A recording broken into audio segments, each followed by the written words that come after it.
Amidst the doom and gloom about the future of wild salmon, we have to believe and have faith that our collective actions, be it through conservation efforts, awareness, campaigns, political lobbying, can and will have an effect.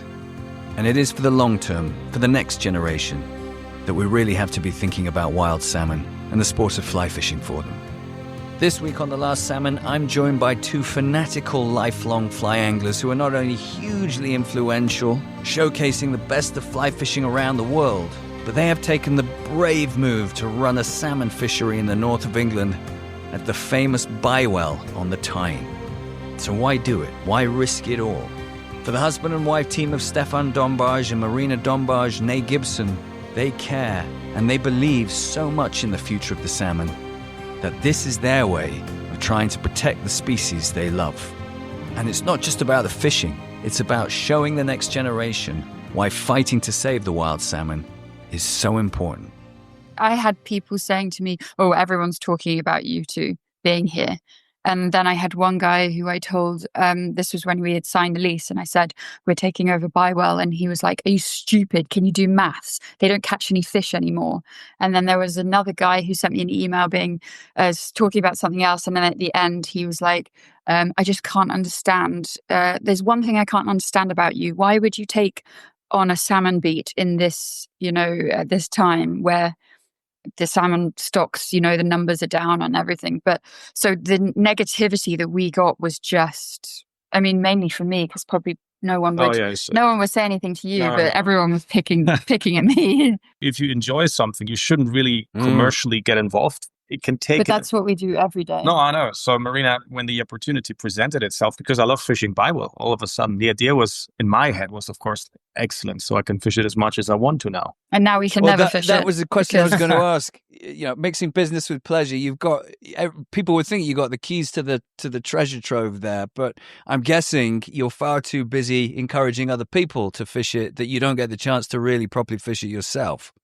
Yeah, which is good. You need to create some distance. Otherwise, you are too involved and it becomes a passionate thing because there's only so much we can do and it will make you angry. Some of the pushback that you don't necessarily get from the community, but obviously operating predominantly in 3 third world countries before, you have a lot more freedom. A lot more freedom of choice, how you're going to manage, let's say, bird population, the issue of seals, predation in one way or another, poaching, even littering. And here it's, of course, highly regulated. So that can be at times frustrating. But again, in all of this, what has made salmon fishing one of the most unique experiences on a fly rod still has the drawing power to captivate a young generation. And I think that's quite important. This is the message that we want to send out of here. As long as there is a salmon in the river, and may just be one, they'll be fishing for it. And this is what's so unique. Obviously, in terms of numbers, we were much stronger years ago. We had a much bigger lobby, and this is now slowly fading away because when I started salmon fishing here in the UK with you a couple of years ago, I think the average license days per salmon was 21 license days for one fish with the environmental agency. Some people go years without. Yeah, of course, some people. But we're talking about statistics here and basic average. So that is awful. So you're a young guy, let's say from London, you do not grow up here with this environment, this background, and you want to get into salmon fishing. Where do you even start? The really good weeks where you're going to have, good numbers between your party, they're out there, in places in Scotland. But to access those weeks, you could be waiting a lifetime. But even then, money doesn't buy you excellent salmon fishing any longer. It used to do that. But now, still can. Yeah, it still can, of course. You can buy yourself the opportunities. But even the most glorious salmon rivers are struggling. And that is a bit of an issue. And it's a major concern for not only for us here in the UK now, but even in Russia, even in Canada, everywhere. So that's a global phenomenon. And because other resources are shrinking, we can see that over the last 50 years when the Tyne has peaked a little bit, and now the numbers are a little bit, not in a down spiral, but it's stabilizing after the mitigation stocking program, and everything just spikes. You see that in Skian River, and then it has to find a little bit of a midway. And people are obviously very critical about this because they witness the peak and then they see a decline, which is totally normal. It's a normal thing that happens in every single river till it finds this equilibrium of the carrying capacity of a river. And this is what the Tyne is doing currently right now, where you see a fluctuation in terms of numbers. And this has taken predation and obviously open pen farms completely out of the equation. This is just factors here in the river. The thing is now every year is different, so you never know what's going to happen. Last 2 seasons ago was a terrible year for everyone, and then last season it's been much better. The Tweed had a great season. We're now back on our average, so you just never know what's going to happen. This season could be, we could add another 50% onto our catches, or you just never know what's going to happen. So everyone. It's not consistent. It's important for the listeners to know that taking over a salmon beat, especially if you're leasing it, is not going to make you a millionaire. It's not even going to, I don't know, might not even pay the bills. It's really hard. It's more of a passion project, especially if you own the beat, then you have a little bit more room to play in. But it's a huge risk, because for us, for me especially, because I'm more of a warrior than Stephan. But I always think, if we have a bad year, then the bookings are going to be bad the next year. And it's a huge risk to take on. And you've got your rent to pay, plus you've got your gilly cost. And then on top of or your expenses. So at the end of the day, this is not a money-making machine. This is more because it's a really amazing thing to have. And we've got a 10-year lease with a 5-year break clause. And who knows, at the end of 10 years, we might say this was the coolest thing we've ever done. And it probably will be the coolest thing we've ever done. But we're probably going to pack it in now because, 10 years is, I don't know, could be enough. Well, could be long enough to say we've ticked it off. Uncertainties, if you think about it. I mean, now we're looking at a scenario where Atlantic salmon are endangered. And that alone is a threat. Not only the fact that there's a million factors that do not play into your cards, the fact that they're endangered right now is quite frightening. The truth of the matter is the only people who truly care about Atlantic salmon in wild fish in wild rivers are anglers, because we are there and we observe all the time. So without us, there is no one left, because people care about Atlantic salmon in the sense that they want it to be cheap for their consumption. That's it. But they don't care where it comes from. But we have eyes on the river most of the time. So you need to keep people fishing. You need to let them be. As long as they catch salmon, they care about it. And even if our motivation is entirely selfish, the byproduct of it is that we take care of it.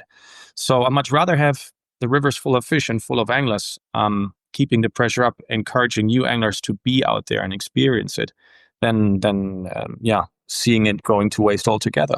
It's also a wonderful opportunity to change perception about why people spend money to spend 3 days on a big salmon river and often travel to do so.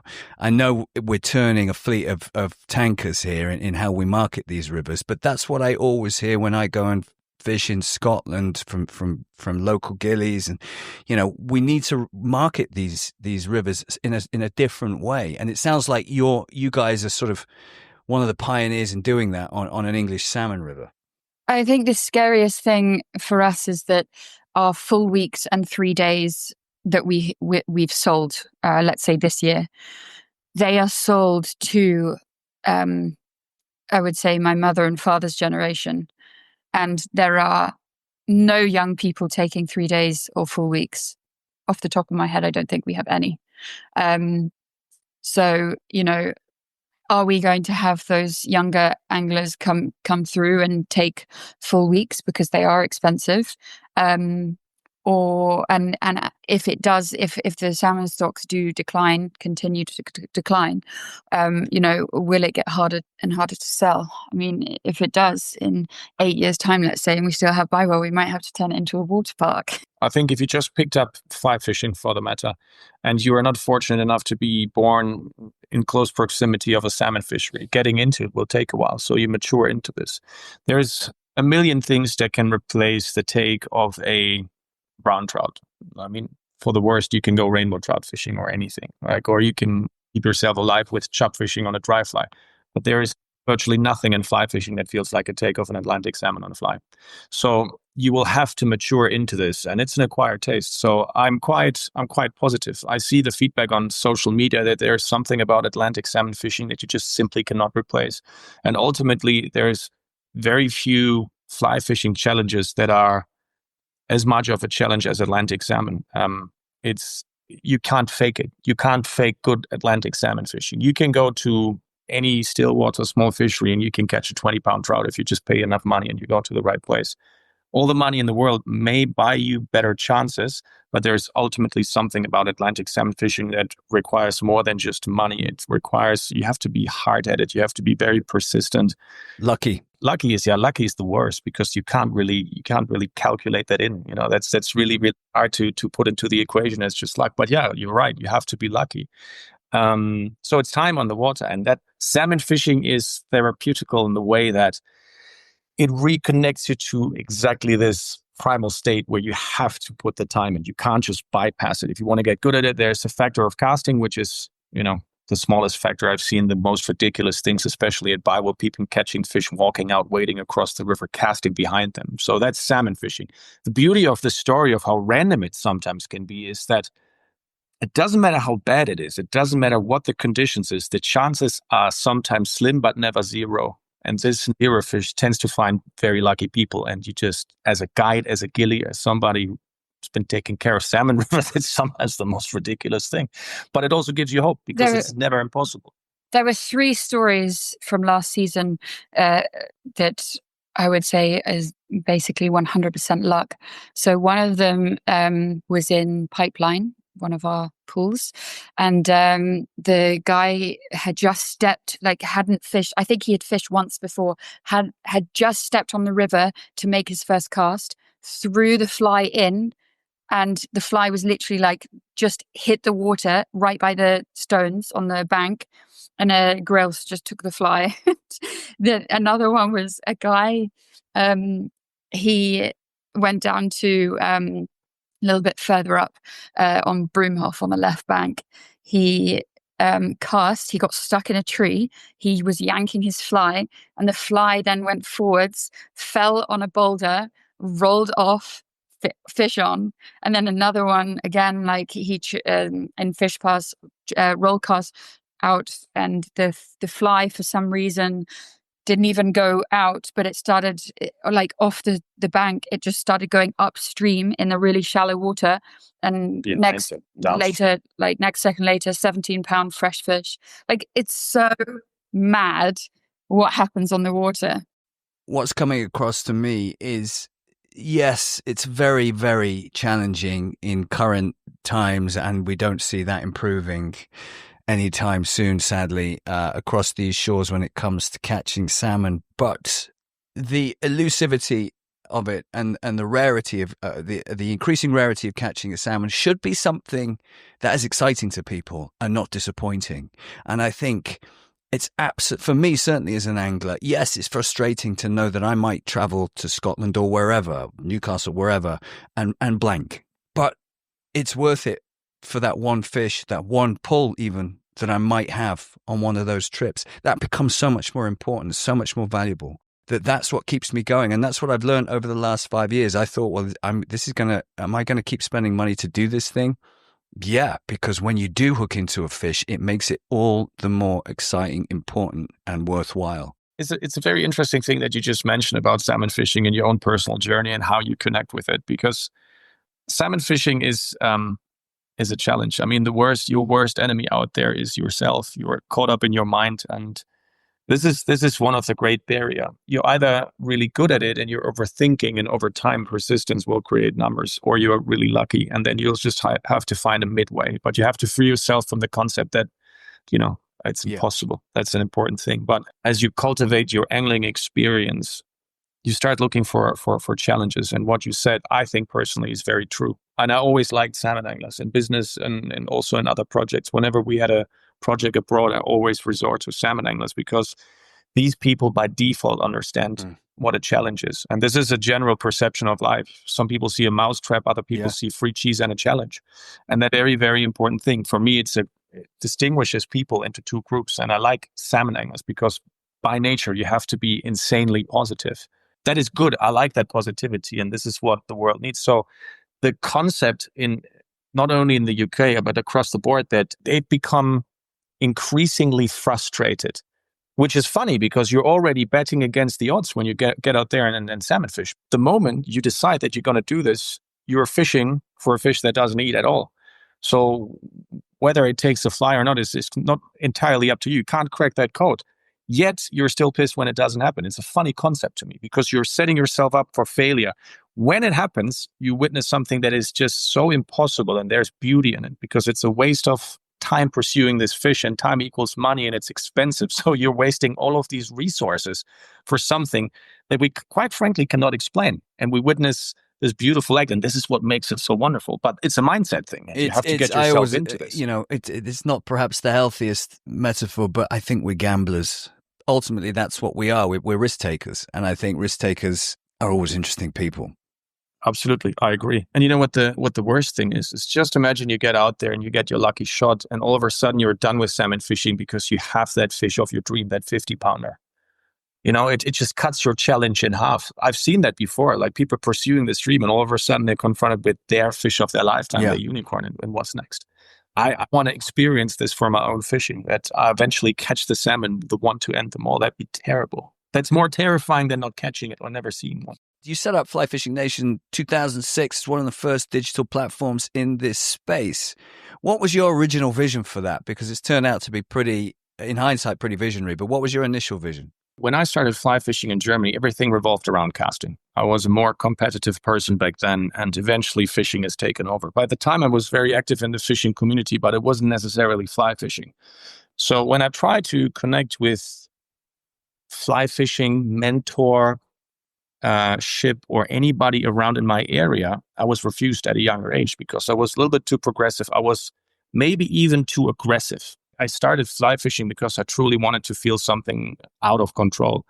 And I grew up with literature, with books and TV shows, magazines from abroad, because the fly fishing media in Germany was very old school. So I found my audience and my peer groups online. And Fly Fishing Nation in the very beginning was a blogspot blog page, just talking about my experience, sharing it with an international audience abroad, mainly Americans and a lot of people from Argentina. And I got sucked into this vortex, this rabbit hole, that there was a global international community, and that's established the name. So Fly Fishing Nation, the idea of it was a borderless imaginary country full of like-minded people. Carp fishing, anything, because I didn't have access to these glorious trout rods. For me, this is before social media. So Blogspot was long before social media. For me, the greatest thing back then were the Big Ten. So the international Big Ten back in the days were probably Atlantic salmon, steelhead, bonefish, tarpon, permit. I don't even know. Dorado wasn't even on the screen. GT has just about started. So it just continues, those classic fish. And the biggest thing you could do as a teenager back then is pike fishing and carp fishing in local ponds. So I shared my stories of something that was incredibly attainable. And it seemed like, and I had no understanding back in the days because I started it at such a young age, that for me, this elitism that's attached to fly fishing, it never existed, because I started with what's considered here in the UK coarse fishing. But pike fishing is a massive thing in Germany. In continental Europe, pike fishing is the biggest thing. And that was long before this fly versus jerk stuff. So I loved it. For me, the pursuit with the fly rod was more intimate. It was a close quarters game. It helped me to observe, to decelerate the way I did things. And obviously you're limited in terms of range. So you learn to observe it. My fishing skill had to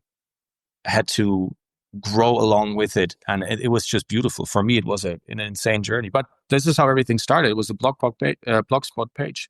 Ultimately, I ended up in Argentina, because through casting, we started a video called Fly Casting Extreme, which was the first viral hit for fly casting back in the days. And this is ages ago. I was 16. You can still find it on YouTube. It's pretty impressive. The first one, I was 16, and we were given some prototype rods. And that was also the day shortly after we were signed up by Loop Tackle Design. And along with the guys from Loop Tackle Design, which was Krista Zirbeck back in the days, the original founder of the brand. He's taking me on that journey. And because of these guys, I ended up in Argentina. And then there was a division between Loop and Loop Tackle and Loop Travel. And I was stuck with Loop Travel because these boys were still in there. And I'd like the idea of exploring the world. So I also don't understand. So that video, the YouTube video, you were 16 years old. Yeah. But when did you start fly fishing? At the age of 13, 14. So started when he was 14. And if you do watch that YouTube video, he's 16 in that video. And fly casting is insane. Like, you would think that he had been fishing for 20 years of his life to be able to cast like this, like a wizard. The funny thing is, because I didn't have that community, I didn't have anybody in close proximity to take me under their wing and show me how it's done. All of it was from media, reading books and everything, and then connecting with other fly anglers in the world. And this fly casting extreme video was what started it for me. So we got connected to brands, which I thought was absolutely impossible. That was never our goal. It's just happened. The whole thing was a natural progression. So then we ended up in Argentina. I loved the fishing in Argentina. We had a pretty terrible week, actually. And I had no preconception of what a terrible week was. So I thought it was fantastic. And my young mindset was like, this is amazing. I've been given the opportunity to explore distant parts of the world. And I always thought I had to share it, because if I don't share it with other people who don't have the opportunity, it will be taken away from me. And this was the mindset behind Fly Fishing Nation. It was never about me. I hate this ego masturbation over hero shots, which is funny because this is ultimately what fueled social media and what made Fly Fishing Nation bigger. But it was never the intent.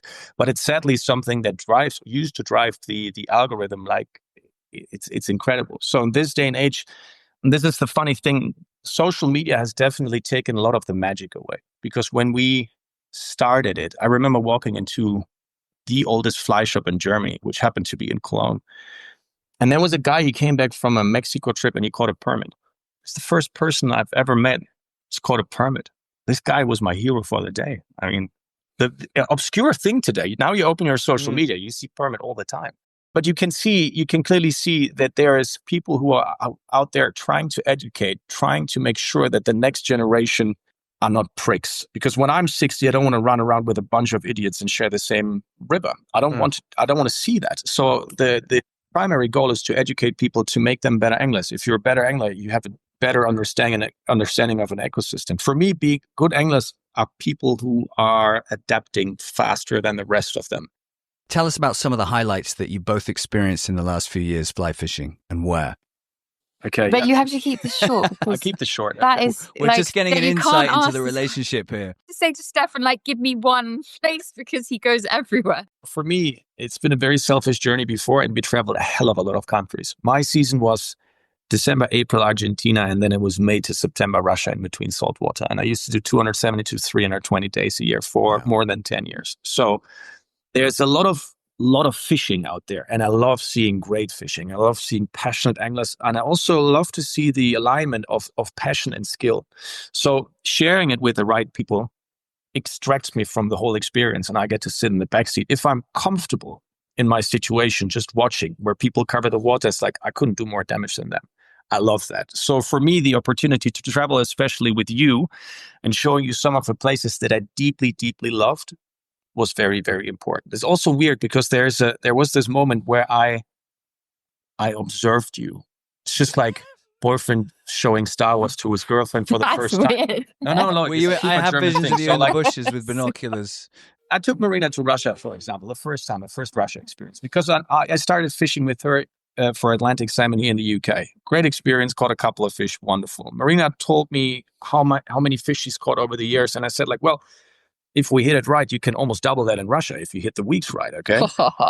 Which we kind of did. But for me, these 2 weeks there were glorious. I didn't have to touch a rod. I didn't feel like I had to. And that was a beautiful thing. So it's like showing you Star Wars for the first time and observing you if you like it or not from backseat, right? And she's, did you see that? All the right reactions? And that's a good analogy. It's a great analogy. I get that analogy. Laksev was one of the greatest challenges, and I kept it away for such a long time because Marina has a very lucky hand with Atlantic salmon, but she's also very good, so it's well deserved. But sometimes annoyingly lucky and good, better than I sometimes, and that is a wonderful thing to see. But Laksev was always that's one of my grail fisheries. Northern Norway is for me where it's at for Atlantic salmon. There's nothing better. If that is on fire, it's just the pinnacle. So getting you over there and watching you handling your biggest salmon was a very important moment for me. I love the Seychelles. I love intimidating fishing that is very physical, and that is giant trevally fishing to some extent. And also just sharing it with a couple of friends was very important. Also with you and Paolo, that was a great mission. That was more that gave me more than my own experience there, because I still get to spend a lot of time there. And when I do it alone, it's almost like, I mean, don't get me wrong, it's still super cool, but you need somebody to share it with. And also the beer in the Seychelles is nice and cold. So there's nothing better than just kicking back, having a Sabrew and just watching somebody else. Just watch this whole theater completely unleashed. And you just don't have to do anything. Just watch and observe. And that's in its serenity. It's such a beautiful and clear moment. Marina, tell us, Stephan's given us a very brilliant answer, I think, about his places and where he shared with you and why it's so important and special. What's your answer to that? I would say the place that surprised me the most. I mean, not surprised because I knew that it was going to be good, but the place that just took my breath away was Russia. I've got an attachment to Atlantic salmon since I was a young girl. Bears. Huh? And bears. Bears. Polar bears. It was honestly the most insane place I have fished. It's, the helicopter rides, like the whole thing was just gnarly. Because we're so used to, if we go fishing in the UK, your expectation is so low. But when you're fishing in a place like Russia, you wake up and you're like, I'm going to catch a salmon today. Like, I wonder what size it's going to be. In Russia, you have more of a chance of trying new things and fooling around and casting like super short lines and super long lines and doing all sorts of things that you would never really try in the UK because you're just too afraid to, because you're accustomed to just like fishing it the way that we all know. But it's cool to fish in a place where you can trial things, and then if you lose one, you're like, oh well, like on to the next. I'd imagine it's a great cool opportunity to really push the boundaries of your angling prowess. If you know that it's not about shit, I just need to try and catch a salmon and stay steady. If you're going to catch a salmon, you're going to take some risks. You're going to push the boundaries and you're going to try out new things, and that must be really freeing because you very rarely get the opportunity, right? For me, and this is where I draw a clear line between politics and fishing, if it's just for the fishing value of it, it's stunning. It's wonderful. It's wild. You get to experience a wild fishing scenario. Then you look at the pools and it's like, you know what? I'd expect to fish right there, and I would expect fish right there. You fish a clean line and you will get some sort of a reaction out of it. And this is something that is so empowering as a salmon angler when you see it in its primeval state, where it's this wonderful, it's beautiful. So completely outside of the topic of politics, it's a glorious way. And I wish we had that somewhere else. And I'm pretty sure there's places in northern Scotland where we get to experience the same thing, or in the Hebrides, for example, and small little rivers in Iceland. But as a whole majority, Kola Peninsula salmon fishing is just glorious. And I like to believe that at some stage we're past this terrible political agenda and we allowed back. And technically speaking, for me as a German, I could, but there's obviously a bad taste attached to it. So we let it be. I see that still a lot of international clients are traveling to Russia and enjoying it. And as soon as the situation is faded out, hopefully, because it's a miserable situation we're all in. And apart from this, it's like obviously a lot of these places are not even owned by Russians. So a lot of people were invested in it. A lot of people who have attached their entire salmon fishing story to it. And it's sad. Obviously, it's not the primary thing we could think of, because we think about a humanitarian crisis on the border. Okay, and that is obviously and should be the more important thing right now. But I'm hoping for the best as early as next year, hopefully with a resolution, so we can travel back and enjoy it and enjoy salmon fishing on a level that we can only read about in this country anymore. Okay, we're going to turn our attention to the last three questions that we ask all our guests. I'm going to start with you, Marina. If you had £1 billion, €1 billion, a lot of money, basically, to help save the wild salmon, how would you spend it? My obvious answer is to move all the farmed salmon pens, open pens, onto land. You might need a couple of bill for that. Big industry. Do you think it's cheaper moving the pen farms or bribing the right politicians? It probably the whole package, isn't it? Yeah. Okay, so aquaculture, great. That's a great use of money. What about you, Steph?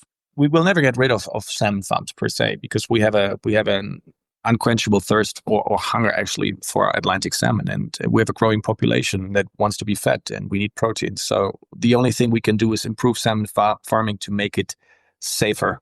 Another thing that I'd love to see is a genetic integrity project where certain strains of Atlantic salmon are preserved in a genetic project, like a.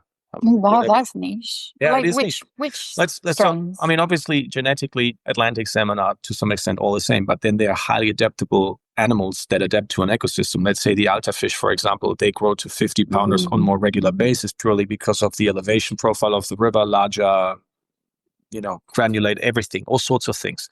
There's a million things, and you need to maintain the genetic integrity of a river. And this is what I think has destroyed a lot of rivers, where we just take genetic material like Rhine River, take the Salmon 2000 program in Germany, where they try to repopulate one of the largest river in Europe with a strain of Atlantic salmon 150 years ago. Actually, earlier than that, because what's destroyed salmon fishing widely is not industrialization or post-industrialization. It started with little mills cutting off small little spawning streams already 400 or 500 years ago. So when you say, like, I wish I could, experience salmon fishing like it was 100 years ago, really you want to go 400 or 500 years back before any human influence. And they were so plentiful that you could pitchfork 55 pounders out of these rivers. And that's what I'd like to see. And I'd like to see strongholds of these genetics, where these genetics are kept for the Georgina Valentine fish. Let's get the genetics. Well, I'm pleased to share with you, Steph, that's happening. And it's certainly happening down here on the chalk streams. The chalk stream salmon is a subspecies, really, of the Atlantic salmon. And we do know that the genealogy and the DNA of all these salmon are markedly different, even from river to river and catchment to catchment, and even in some cases in certain aspects of the river, depending on where they spawn. There are initiatives and companies out there that do harvest the DNA. At the moment, they're broadly speaking for freshwater crayfish, but now that the salmon is an endangered species, it's a great idea. We need to be harvesting this DNA and these unique strains, these unique genes for the future, because stem cell culture, love it or hate it, it's probably around the corner. So I think that's a great use of your billion.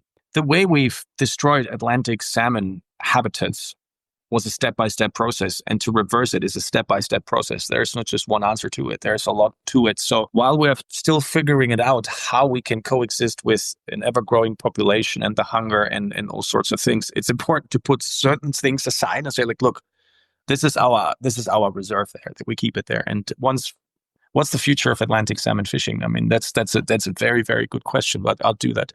Definitely work on more sustainable fish farming methods, but keep what's there and what's left before it's all mixed up. Okay, next question. If you had no money, what would you do to help save the wild salmon? Doing what we're doing now. I think that's a fair answer. What would you claim you're doing now? I'm not going to put myself up there as like the savior of salmon, but I think like I'm involved in some amazing organizations like the Atlantic Salmon Trust, Wild Fish Charity. And so by supporting those organizations who are doing brilliant work, scientific campaigning, all that sort of thing. And also, I guess we have a small part to play because we've got a beat and we have to look after that beat. And there's lots of things that we can do to improve the habitat. So I think as an individual, you can get involved in local projects, and that's probably the best we can do with no money. And just to remind you, you've also got a fly fishing school, and you've written a book. So it seems to me you're doing your bit more than getting people into fishing. Certainly, I agree. As an angler, maybe I'm biased, but getting people into fishing is a great way to open their eyes as to the plight of the wild salmon. So keep doing it. Steph, over to you. The most important thing is to get everybody under the same banner. And that is diversion is one of the greatest enemy in the salmon community and the fly fishing community, because we're also driven by our little goals. And we have this one thing on our plate, and it's just like stupid discussions over fish sizes on social media. While it's entertaining to some extent, it is important that we as a community find a lobby together, because we're stronger together and we can move quite a lot of things. If you look into the numbers of anglers in this country, that is a lot of force, in total. Each and every one of us, yes, we might not be pushing the change. We can try our best and be out there and try to to ignite this fire and convey the message. I think that is important, but get them together. Everybody should be a little bit kinder. Social media is quite toxic in that sense. It always feels like we're all super divided, but we all want the same thing. We want clean rivers and clean fish, and we want to have a river where we can send our dogs swimming without them coming back like half, skeletons and sick. That's it. That's what we want. That's what we want for our kids. And we can achieve this if we all pull together, because it's a big lobby. So you want more kindness, which I love. You want more kindness, and you want more of a collegiate community experience. Exactly. All together. We all want the same thing. So we need less division. Less division. Nice. Less division is what I would like, because if we all work together, how many salmon organizations are out there? We should all work together, and especially on Atlantic salmon, national and international interest. Now we have reached a tipping point in Atlantic salmon where we all need to work together on an international scale as well. It's not about Iceland. It's not about Russia. It's not about Norway. It's about the whole goddamn thing. We need to save this fish.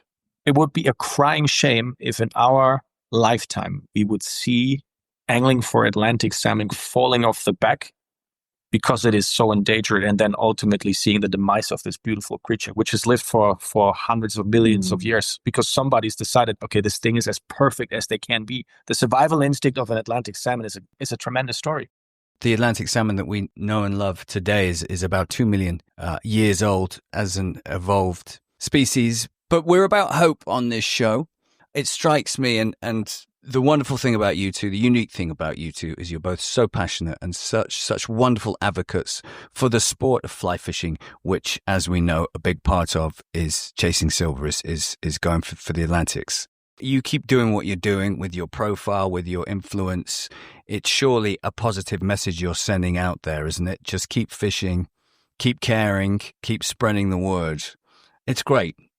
I think that is a really strong message to give our listeners, and also to give your younger demographic who watch and look at you and look up to you guys for the next move in this space. So please keep doing that. Final question. It's your last day on Earth. And I'm going to put it to both of you, because I'm going to make a huge assumption that the second half of the question which is who you're going to spend your last day on Earth fishing, which river.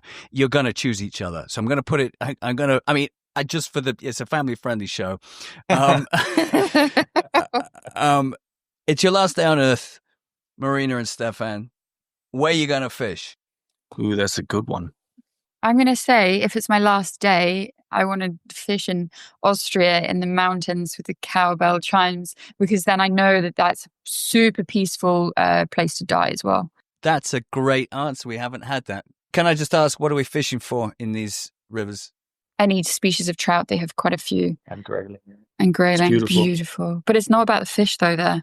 It's about the surroundings. It's one of those places where it really is just like the surroundings are probably better than the actual task of catching a fish. Okay. And Steph, are you going to join her there, or are you going to make her get on a plane halfway through the day and join you in your spot? The one thing for me, I used to fish a river that had ginormous brown trout. And it's not about the size of the fish. They're particularly difficult to cast. But if I could spend my last day angling on this planet, I'd probably go back to my home water, close to the German border, Belgium border, that I used to fish intimately and like a mad obsessed. And I would fish for these insanely beautiful fish that live in one of the dirtiest rivers I know. And this you thing can is decay so with all the... insanely polluted. Yeah. And it's dirty. It's an urban river. It's so far away from everything that we do on our daily basis now, with wonderful fisheries in insane places. This thing is as dirty as it comes, and it has the most beautiful, used to have the most insane brown trout that I've ever caught in my life. Are you going to tell us where it is? You're going to tell us the name of it? It's You close. It's can't close to say the Cologne. name. It's in the radio. It's close to You Cologne. can't say the name. No. Why won't he? Why? Because he can't pronounce it, or he just doesn't want to share it? Because it's one of the, no. You're not allowed. I'm always very, as I said, I think it's important for an angler to have a home water, and you have to respect your home waters, especially if on a larger platform, hundreds of thousands of people are listening, and not everybody has the same goodwill and obsession and passion about these fish. And I'd love to see it. I mean, it's already suffered greatly. And I would hate to see the last bits and pieces. That was heartbreaking. Okay. The stark contrast between how beautiful these fish are. It's so dirty that no one ever touches them.